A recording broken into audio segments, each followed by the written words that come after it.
घर का एक सदस्य नौकरी करके सबका पेट भर लेता था।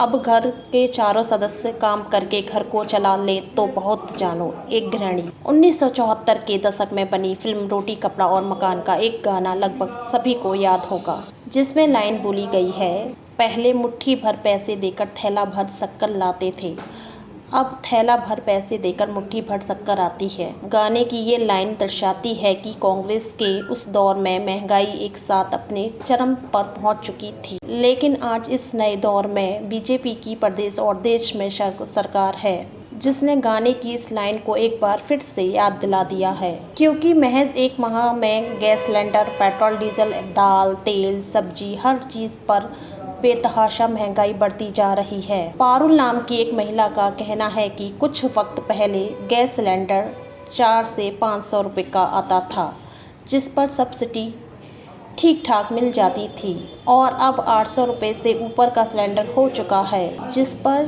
सब्सिडी मात्र 15 रुपये छोड़ी है। एक वक्त था जब एक पूरे घर को चला लिया करता था, और अब हालात ये हो गए हैं कि घर में अगर 4 सदस्य हैं तो चारों काम करके भी खर्चों को संभाल पाना बस की बात नहीं रही है।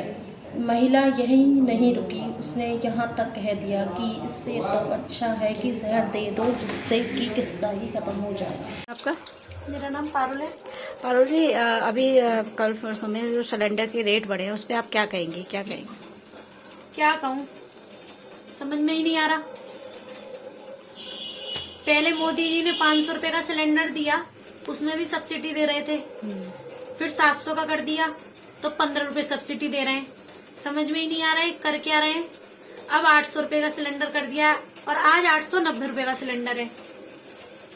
इससे आपकी किचन पे किस तरीके का फर्क देखने को मिलेगा? आप मतलब क्या कहेंगे इस पे कि कितनी आपकी महंगाई बढ़ती जा रही है? महंगाई बहुत बढ़ती जा रही है, कुछ समझ में नहीं आ रहा क्या करा जाए। कभी भी तेल पे इतने रेट नहीं बढ़े, सरसों के तेल पे। अब सरसों के तेल इतना महंगा है।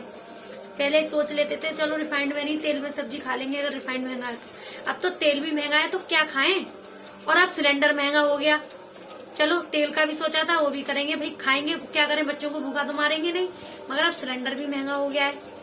क्या करें, समझ में बिल्कुल कुछ नहीं आ रहा है। इतना टेंशन में दिमाग है, बच्चों को कैसे क्या करना है। अच्छा, एक अभी रिसेंट में आपने व्हाट्सएप पे अपने स्टेटस पे एक वो लगाया था कि 2 वक्त का खाना दो, नहीं हो तो जहर दो। तो आप इस पे आपने क्या सोचा? आपने ये जो स्टेटस पे आपने लगाया, क्या सोच के आपके अंदर ये वाली चीज आई? बढ़ती महंगाई को देखते?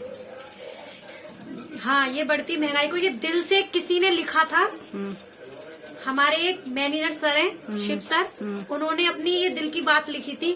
तो मुझे भी लगा कि ये बात उन्होंने जब दिल से निकाली तो ये हकीकत थी। तो मुझे लगा ये मुझे लगानी चाहिए। मैंने लगाई कि देखेंगे लोग तो समझेंगे कि अगर कुछ नहीं तो जहर ही दे दो। धीरे धीरे क्यों मार रहे हो, डायरेक्ट ही मार दो हमें।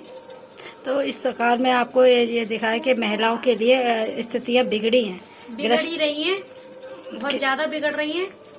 कुछ समझ में नहीं आ रहा। ठीक। इससे पहले लग रहा था कि एक ही आदमी कमाएगा उसी में पूर्ति हो जाएगी। अब ऐसा लग रहा है कि औरतों को भी काम करने निकलना पड़ेगा, चाहे मजदूरी ही करें हम, मगर हम काम करेंगे। अब तक तो सोच रहे थे चलो आदमी की कमाई में ही घर चल जाए, मगर अब आदमी की कमाई में घर नहीं। अब अगर एक घर में 4 लोग हैं तो चारों ही कमाओ, जब ही घर की पूर्ति होगी, नहीं पूर्ति नहीं होने की। इतनी महंगाई है। इतनी महंगाई है।